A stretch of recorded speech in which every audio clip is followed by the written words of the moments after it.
So, an arc movement is the most interesting thing I could get going in this space.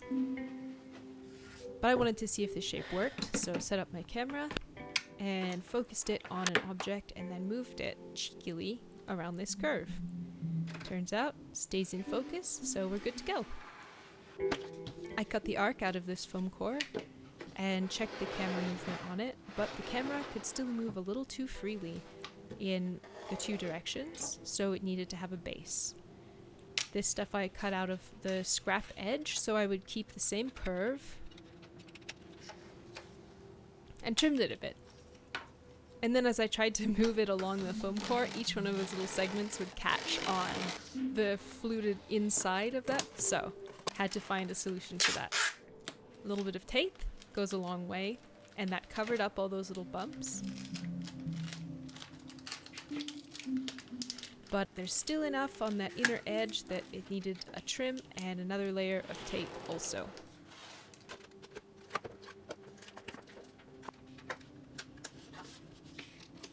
Once that was all set up, it was a pretty satisfying movement.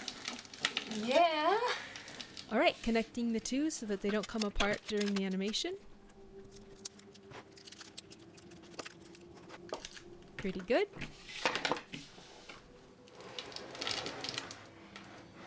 Alright, then setting up the stage, I cut another little piece of foam core to fit on half.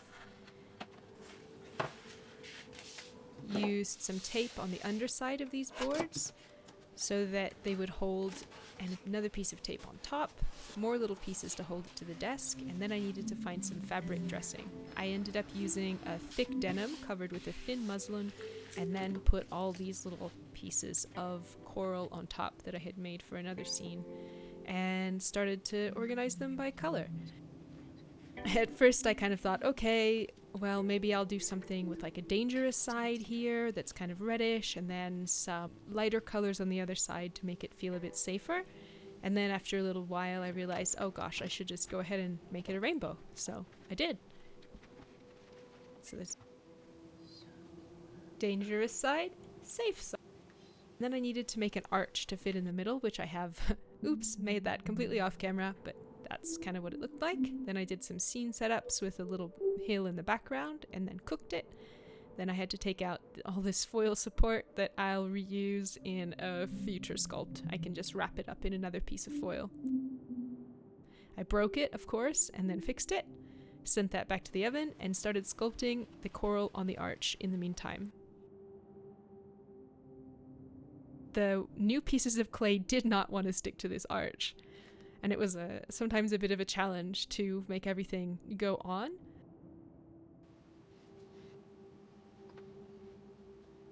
I'll just show you the parts where they actually stuck here, and we'll just do really fast sculpting. I'm happiest with the shapes on that first bit, but realized I had to start going a bit faster towards the end, otherwise I would never finish this arch in time. These things were the worst, and I broke them so many times, but I learned my lesson and didn't make anything this thin again. So yeah, getting the right color for each element and then pre-shaping it, making it stick, and then texturing it in place without knocking it off or smashing it or something else was pretty tricky.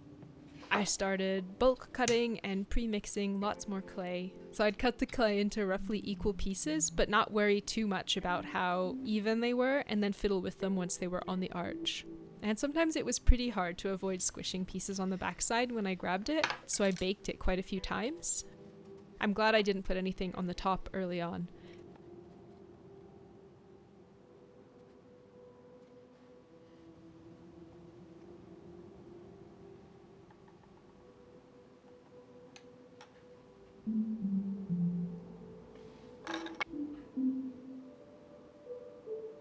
But that's enough of this clay montage, so let's bake it and fix the mistakes.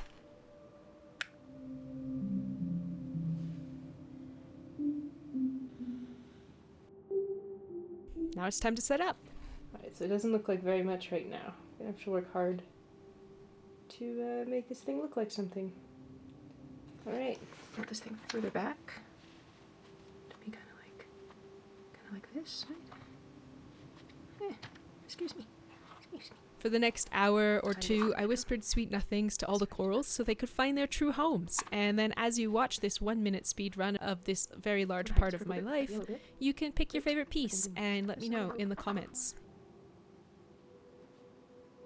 Put the clam on. Is it the clam? Is it this fire coral? Maybe this guy instead. That's good. Clam under here. That coral, but yeah. What about Yellow barrel sponge. Oh, so many decisions. Am I making the right choice? No, I like the barrel sponge more. In front.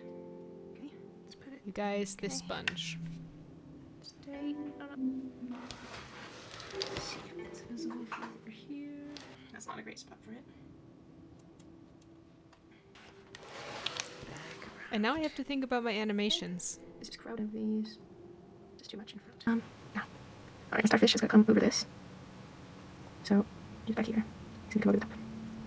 Okay, I have got 2 glue sticks to do all of this. So, let's hope that it's enough, huh? Yeah, that's portentous. There's so many gross strings everywhere. That was a disaster. Let's have a look. But it's off frame. So, you know, that's fine. I am so worried I'm just gonna crush this whole thing while I'm putting it in here. But yeah, that mostly worked. That's pretty good. Until I look from here.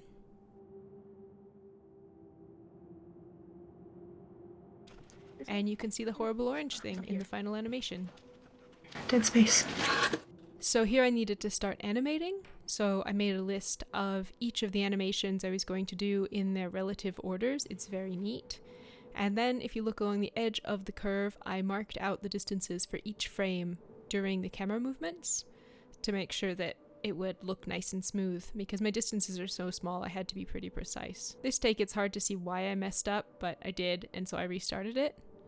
And here is the animation with all of the different movements laid out for you. So you can see all the stuff I was keeping in mind at once. Thank you so much for watching. I hope you enjoyed this and see you soon.